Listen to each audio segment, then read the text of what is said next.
Hello नमस्कार आदाब सत श्री अकाल और अस्सलाम वालेकुम। मैं हूं मोहम्मद अहमद काज़मी, लेकर आया हूं आपका पसंदीदा कार्यक्रम नज़र दुनिया पर। आज आपके लिए मिडिल ईस्ट से 6 बड़ी और अहम खबरें लेकर हाजिर हुआ हूं। जैसे जैसे हालात बदल रहे हैं, ईरान और इजराइल के बीच टकराव तेज़ हो रहा है। इजराइल को अपना वजूद बचाना मुश्किल हो रहा है, जबकि ईरान साफ कह रहा है कि इजराइल फ़िलिस्तीनी ज़मीन पर गैर कानूनी तौर पर बसाया गया था। सभी मुसलमानों को फ़िलिस्तीनी रेजिस्टेंस को इजराइल के ख़िलाफ़ मदद देनी चाहिए। ऐसे में इजराइल दुनिया को ईरान के खिलाफ करने के लिए कह रहा है कि तेहरान के पास 5 न्यूक्लियर बम बनाने के लिए ज़रूरी एनरिच यूरेनियम तैयार है।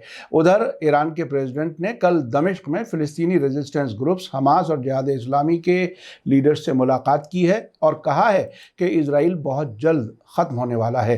साथ ही ईरान ने अपने न्यूक्लियर प्रोग्राम को आगे बढ़ाने का ऐलान किया है। सीरिया के बारे में जॉर्डन का कहना है कि उसकी अरब लीग में जल्द वापसी होगी। उधर अमेरिका सऊदी अरब को ईरान से दूर करने की कोशिशें तेज कर रहा है। आने वाले हफ्तों में अमेरिका के नेशनल सिक्योरिटी सलाहकार और फॉरेन मिनिस्टर सऊदी अरब का अलग अलग दौरा करने वाले हैं। इन सभी खबरों की तफसील जानने के लिए आखिर तक जरूर देखें। अगर आपने अभी तक media star world YouTube channel subscribe नहीं किया है तो सब्सक्राइब कर लें और घंटी दबाना ना भूलें। आप मीडिया स्टार वर्ल्ड को हर महीने कुछ मदद दे सकते हैं। इसके लिए हमारे चैनल पर ज्वाइन बटन एक्टिव है। आपकी मदद से हम बेहतर काम कर सकते हैं। इजराइल के डिफेंस मिनिस्टर योआव गैलेंट का कहना है कि ईरान के पास 5 एटम बम बनाने के लिए जरूरी एनरिच यूरेनियम मौजूद है। टाइम्स ऑफ इजराइल के मुताबिक रोम की राजधानी एथेंस में वहां के फॉरेन मिनिस्टर निकोलस पानागियोटोपोलोस से कल मुलाकात के दौरान उन्होंने कहा कि ईरान एक बम से मुतमईन नहीं होगा। उन्होंने ईरान को धमकी दी है कि वो हथियार ग्रेड की सतह की तरफ बढ़ते हुए यूरेनियम को और एनरिच ना करें। उन्होंने बताया कि कोई गलती ना करे, ईरान एक न्यूक्लियर बम से मुतमईन नहीं होगा। अब तक ईरान ने 5 न्यूक्लियर बमों के लिए 20% से 60% तक एनरिच मटेरियल हासिल कर लिया है। उन्होंने कहा कि ईरानी तरक्की और 90% तक एनरिचमेंट ईरान की तरफ से एक खतरनाक गलती होगी जो इस इलाके में आग लगा सकती है। सीनियर अमेरिकी अफसरों ने हाल ही में अंदाजा लगाया था कि ईरान अगर चाहे तो 2 हफ्ते में न्यूक्लियर हथियार के लिए जरूरी मटेरियल तैयार कर सकता है, लेकिन इस्तेमाल के लिए बम तैयार करने के लिए कुछ और महीने लगेंगे। माना जाता है कि ईरान ने अभी तक न्यूक्लियर हथियार बनाने के लिए जरूरी सतह यूरेनियम को 90% तक एनरिच नहीं किया है, लेकिन अगर वो ऐसा करने का फैसला करता है तो मौजूदा एनरिचमेंट लेवल से जल्दी ही ऐसा कर सकता है। अब से पहले ईरान ने भी 60% यूरेनियम एनरिच करने को कंफर्म किया था। ईरानी साइंसदानों का कहना है कि अगर हथियार बनाने का फैसला किया गया तो वे बहुत जल्द 90% तक एनरिच कर सकते हैं। वे सुप्रीम लीडर आयतुल्लाह खामेनेई के फैसले का इंतजार कर रहे हैं। दिलचस्प बात यह है कि वेस्टर्न मुल्कों का इल्जाम है कि ईरान ने 60% तक यूरेनियम एनरिच करके 2015 के ईरान न्यूक्लियर समझौते की खिलाफ वर्जी की है, जबकि 2018 में डोनाल्ड ट्रंप के समझौते से अलग होने के 1 साल बाद तक ईरान ने इंतजार करके समझौते के तहत अपने ऊपर लगी पाबंदियों से 4 मरहले में हटने का ऐलान किया था। ईरान ने यूरोपीय मुल्कों से कहा था कि वो अमेरिका के अलग होने के बाद ईरान को होने वाले नुकसान की भरपाई करें। अब वेस्टर्न मुल्कों का कहना है कि इस सतह तक एनरिच यूरेनियम का शहरी ज़रूरतों के लिए इस्तेमाल नहीं किया जा सकता। आइए अब चलते हैं आज की दूसरी अहम खबर की तरफ। ईरान के प्रेसिडेंट इब्राहिम रईसी ने फिलिस्तीनी रेजिस्टेंस ग्रुप्स के लीडर्स के साथ कल दमिश्क में मुलाकात के दौरान कहा है कि इजराइल बहुत जल्द तबाह होने वाला है। प्रेस टीवी के मुताबिक रईसी का कहना है कि इजराइल का सफाया बहुत जल्द हो सकता है क्योंकि इसके गिरने के इशारे साफ दिखाई दे रहे हैं। रेजिस्टेंस ही इजराइल का मुकाबला करने का वाहिद तरीका है। मीटिंग में सीरिया में मौजूद इस्लामिक जिहाद लीडर जियाद नखाला और हमास के सीनियर मेंबर खलील अल हैया मौजूद थे। रईसी ने रेजिस्टेंस करने वाली ताकतों, इलाके और मुस्लिम दुनिया के बीच इत्तेहाद की ज़रूरत पर जोर दिया ताकि इजराइल की हार, मुक़द्दस अल कुद्स की आज़ादी और उनके मुस्तकबिल पर फ़िलिस्तीनियों का कंट्रोल बहाल किया जा सके। उन्होंने कहा कि आज पहल जंग के मैदान में फ़िलिस्तीनी लड़ाकों के हाथों में है, बातचीत की मेज़ पर नहीं है। हमारा मानना है कि ज़ायोनी हुकूमत का खात्मा नज़दीक है क्योंकि इसके गिरने के इशारे साफ दिखाई दे रहे हैं। फ़िलिस्तीन के लिए वाहिद हल फ़िलिस्तीनियों की ख्वाहिश की बुनियाद पर मुल्क की आज़ादी है। अगर वेस्टर्न लोग डेमोक्रेसी चाहते हैं तो उन्हें फिलिस्तीनी लोगों के वोट को कबूल करना चाहिए और इसके लिए पाबंद रहना चाहिए। रईसी ने यह भी कहा कि अल-कुद्स की आज़ादी के साथ साथ फिलिस्तीन का मामला इस्लामी दुनिया में सबसे अहम मामला है और इसे भुलाया नहीं जाना चाहिए। आपको बता दूं कि अल-कुद्स को ही इजराइल जेरूसलम कहता है, जहां मुसलमानों का क़िबला अव्वल मस्जिद अल-अक़सा मौजूद है। कुछ बरसों पहले तक फिलिस्तीनियों से बातचीत के दौरान ईस्ट जेरूसलम को आइंदा बनने वाले फिलिस्तीन मुल्क की राजधानी बनाने का वादा किया जाता था। डोनाल्ड ट्रंप ने पूरे जेरूसलम शहर को इजराइल की राजधानी के तौर पर तस्लीम कर लिया और अमरीकी एम्बेसी भी तेल अवीव से जेरूसलम में शिफ्ट कर ली थी। इब्राहिम रईसी ने कहा कि हाइब्रिड जंग के जरिए दुश्मन ये बताने की कोशिश कर रहे हैं कि फिलिस्तीनियों का मुस्तकबिल इजराइल के वजूद पर टिका हुआ है।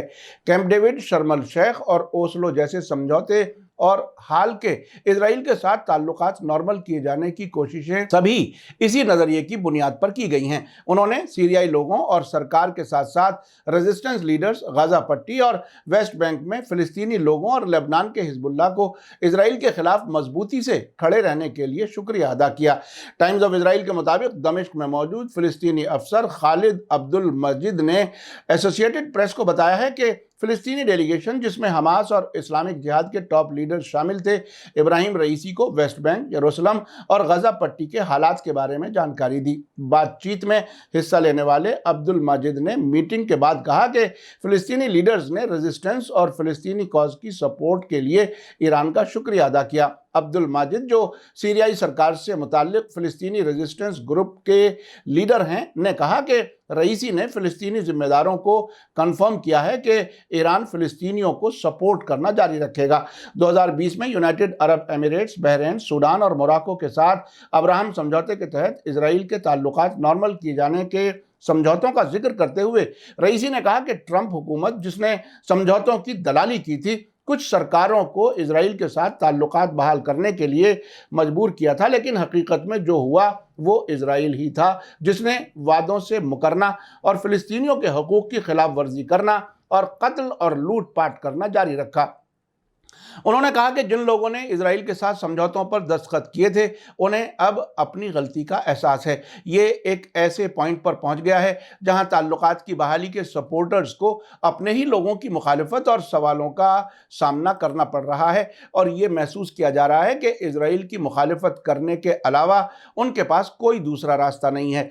इस सब के बीच इजराइल और अमेरिका के लिए तेहरान से एक और बुरी खबर है। ईरान ने अपने न्यूक्लियर प्रोग्राम को आगे बढ़ाते हुए येलो केक की पैदावार 50% तक बढ़ाने और साल के आखिर तक 10 और यूरेनियम खदानें चलाने का ऐलान किया है।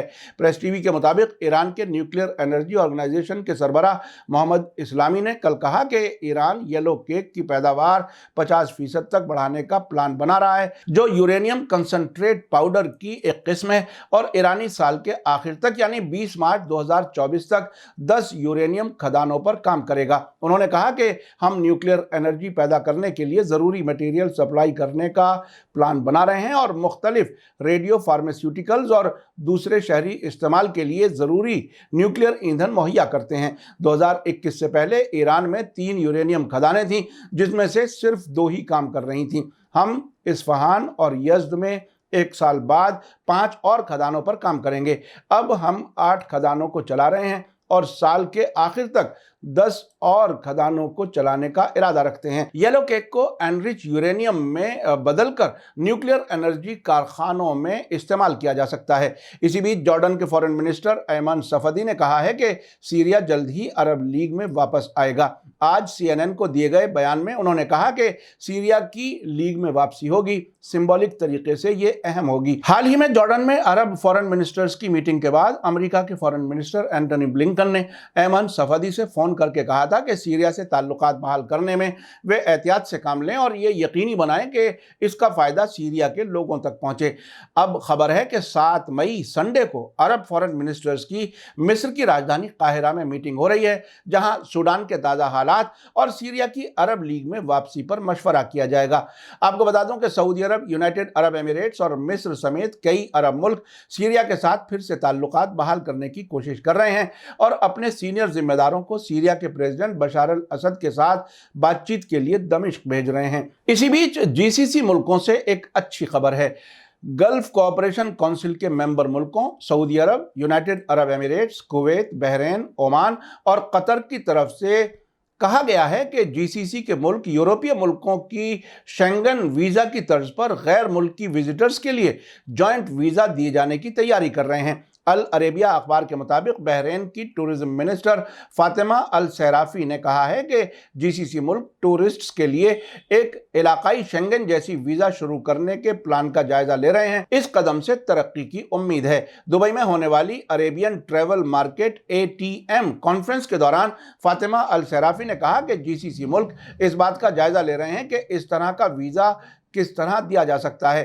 आइए अब चलते हैं आज की आखिरी खबर की तरफ। सऊदी अरब और ईरान के बेहतर होते ताल्लुकात के नतीजे में मिडिल ईस्ट में अमन की बहाली के इशारे देखकर अमेरिका की परेशानी बढ़ी हुई है। अल अरेबिया ने अमेरिका की ब्लूमबर्ग न्यूज़ एजेंसी के हवाले से बताया है कि जो बाइडेन सरकार में नेशनल सिक्योरिटी सलाहकार जैक सुलिवन और फॉरेन मिनिस्टर एंटनी ब्लिंकन आने वाले हफ्तों में अलग अलग सऊदी अरब का दौरा करेंगे। पहले नेशनल सिक्योरिटी सलाहकार जैक सुलिवन अगले हफ्ते Saudi Arab, United Arab Emirates और भारत के अपने काउंटर पार्ट से मिलने का प्लान बना रहे हैं। सुलेमान सऊदी अरब के क्राउन प्रिंस मोहम्मद बिन सलमान से भी मिलेंगे।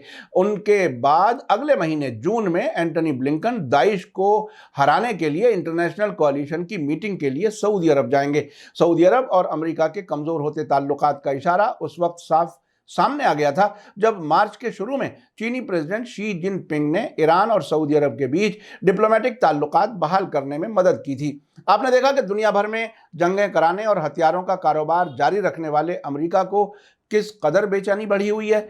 उधर इजराइल ने एक बार फिर ईरान के खिलाफ माहौल बनाने की सरगर्मियां तेज कर दी हैं, लेकिन ऐसा लगता है कि इस बार शैतानी ताकतें कामयाब नहीं हो सकेंगी। मीडिया स्टार वर्ल्ड लगातार नजर बनाए हुए है। जैसे जैसे हालात होंगे हम आपको बाखबर रखने की कोशिशें जारी रखेंगे। इसी के साथ मुझे दीजिए इजाजत। आज का एपिसोड कैसा लगा कमेंट्स में जरूर लिखें। थैंक यू, धन्यवाद, शुक्रिया। जय भारत, जय हिंद। मीडिया स्टार वर्ल्ड के और वीडियो देखने के लिए हमारे चैनल को सब्सक्राइब करें और सीधे नोटिफिकेशन पाने के लिए बेल आइकन दबाएं। और अगर हमारी खबर सच्ची और अच्छी लगे तो अपने व्हाट्सएप, इंस्टाग्राम, फेसबुक और ट्विटर अकाउंट पर जरूर शेयर करें।